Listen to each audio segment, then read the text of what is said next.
नमस्कार, मी धनश्री शिंदे आपल्या धनश्रीज किचन मध्ये स्वागत करते. तर आज आपण बनवणार आहोत पितृपक्ष विशेष तांदळाची खीर. ही खीर खूप छान होते. सोबतच जास्त चिकट होऊ नये, अगदीच घट्ट होऊ नये, अगदीच पातळ होऊ नये. या सगळ्याचं मेजरमेंट आणि या सगळ्याच्या टिप्स मी या रेसिपीमध्ये सांगितलेल्या आहेत. सो रेसिपी शेवटपर्यंत बघायला विसरू नका. चला तर मग बघूयात ही तांदळाची खीर कशी करायची ते. तर मी इथे तांदूळ घेतलेले आहेत. हाफ कप तांदूळ घेतलेले आहेत. आपण जे कपाचं मेजरमेंट घेतो त्यानुसार मी हे मेजरमेंट घेतलेत. तुम्ही वाटीचं मेजरमेंट घेतलं तरीही चालेल. तर मी इथे हाफ कप तांदूळ घेतले आहेत. तुम्ही कुठलेही तांदूळ घेतलेत तरीही चालेल, पण सुवासिक तांदूळ असतील तर त्याचा स्वाद आणखीनच वाढतो. तांदूळ जे आहेत ते आपल्याला अर्धा तास भिजवून ते मिक्सरमधून थोडेसे बारीक करून घ्यायचे आहेत. अगदी थोडेसे, तुम्ही इथे बघू शकता, जाडसर असे बारीक आपल्याला तांदूळ करून घ्यायचे आहेत.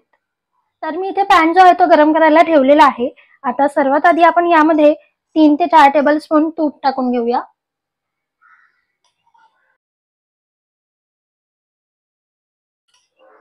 तुपाचा स्वाद आपल्या खिरीमध्ये खूप छान येतो. मी इथे साजूक तूप वापरते, गावाकडचं साजूक तूप. आणि त्यासोबतच मी इथे 1 लिटर स्पेशल दूध सुद्धा गरम करून ठेवलेलं आहे, उकळवून घेतलेलं आहे. तर आता आपण तूप थोडंसं गरम करून घेऊ. तूप जे आहे ते थोडंसं गरम झाल्यानंतर आपण यामध्ये ऍड करूयात तांदूळ, जे आपण अर्धा तास भिजवले आणि मिक्सर बंद चालू करत याला मी थोडंसं बारीक करून घेतलेलं आहे. हे असं टेक्स्चर व्हायला पाहिजे तांदळाचं, म्हणजे अगदीच बारीक नाही करायचे आपल्याला, थोडेसे जाडसर बारीक असे करून घ्यायचे आहेत.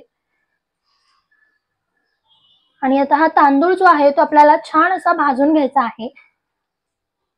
गॅसची फ्लेम ही लोच ठेवायची. मंद आचेवरती छान थोडासा कलर चेंज होतोपर्यंत आपल्याला हा तांदूळ भाजून घ्यायचा आहे.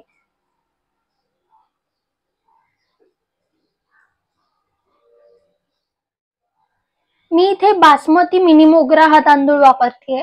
तुम्ही कुठलाही तांदूळ घेतलात तरीही चालेल, पण सुवासिक तांदूळ जर का घेतलात तर त्याचा स्वाद जो येतो ना तो खूप छान येतो. 3 ते 4 मिनिटं आपल्याला हा तांदूळ मंद आचेवरती छान असा भाजून घ्यायचा आहे.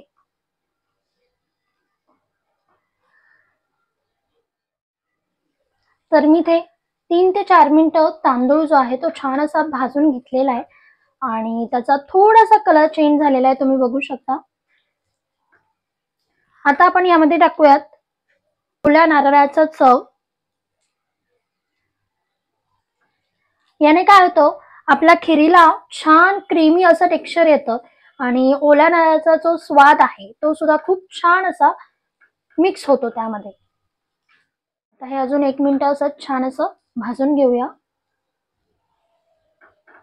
हाफ कप तांदळामध्ये साधारण 5 ते 6 जणांसाठी खीर बनते. तर मी ते अजून 1 मिनिट नारळाचा चव आणि तांदूळ छान असा भाजून घेतलेला आहे. चला तर मग आता आपण यामध्ये दूध टाकून घेऊया. तर मी ते 1 लिटर दूध छान असं गरम करून घेतलेलं आहे. साई सकटच टाकायचं, त्याने छान असं क्रीमी टेक्स्चर येतं.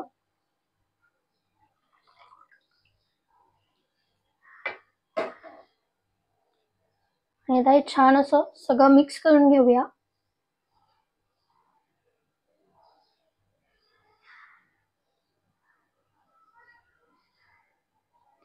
तुम्हाला जर का जास्त जणांसाठी खीर बनवायची असेल तर याचंच मेजरमेंट तुम्ही दुप्पट असं सुद्धा घेऊ शकता.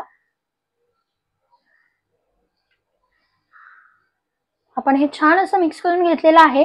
आता याला एक उकळी येऊ देऊयात.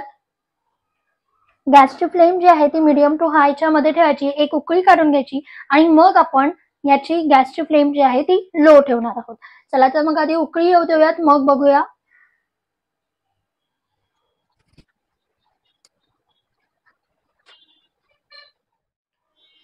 तर इथे उकळी आलेली आहे. आता आपण काय करायचंय, छान असं मिक्स करूया. मध्ये मध्ये सारखं याला मिक्स करत राहावं लागणार आहे, कारण की तांदूळ खाली लागू नये म्हणून. आणि आता गॅसची फ्लेम मी लो ठेवतेय आणि आता लो फ्लेमवरती आपल्याला साधारण 10 मिनिटं छान असं हे शिजवून घ्यायचं आहे. मध्ये मध्ये सारखं असं मिक्स करत राहा, जेणेकरून नारळ आणि तांदूळ हा खाली लागू नये. तर 10 मिनिटांनंतर बघूया आता आपण.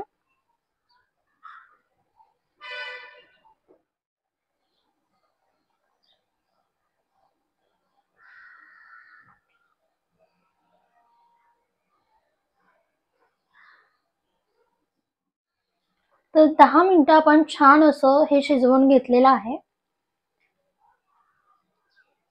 गॅसची फ्लेम ही लोच ठेवायची आणि आता 10 मिनिटं शिजवून झाल्यानंतर आपण यामध्ये ऍड करूयात हाफ कप साखर. हाफ कप तांदूळ घेतलेला आहे, त्यासाठी मी इथे हाफ कप साखर घेते.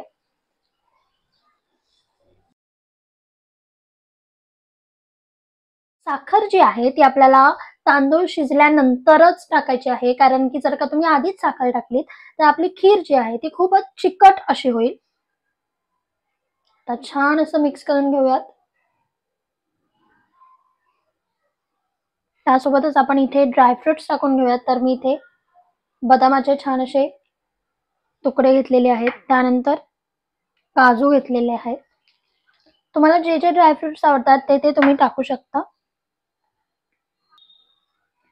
त्यासोबतच इथे केसर टाकूयात थोडंसं, याने छान असा कलर पण येईल आणि स्वाद पण मस्त येईल. हे सगळं मस्त असं मिक्स करून घेऊयात.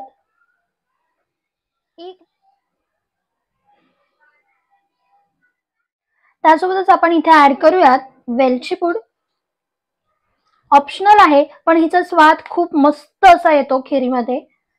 छान असं मिक्स करून घेऊयात आणि अजून 1 मिनिट शिजवून घेऊ आणि मग आपली खीर तयार.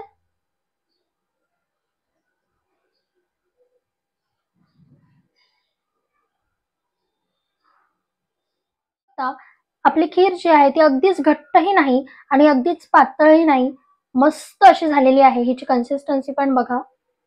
वाव. चला तर मग आता सर्व करून घेऊया. तर इथे आपली खीर तयार आहे.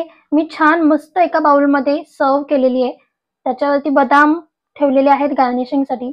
सोबतच केसर पण टाकूया. वाव.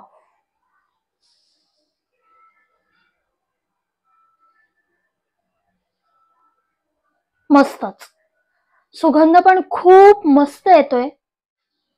मस्त अशी आपली तांदळाची खीर तयार आहे आणि चवीला सुद्धा ही खूप छान लागते. जर का तुम्हाला ही रेसिपी आवडली तर रेसिपीला लाईक करा आणि जर तुम्ही अजून धनश्रीज किचनला सबस्क्राईब नसेल केलं, लगेचच जावा, सबस्क्राईब करा, बेल आयकॉनवरती क्लिक करायला विसरू नका. Bye bye. लवकरच भेटूयात नवीन रेसिपी घेऊन.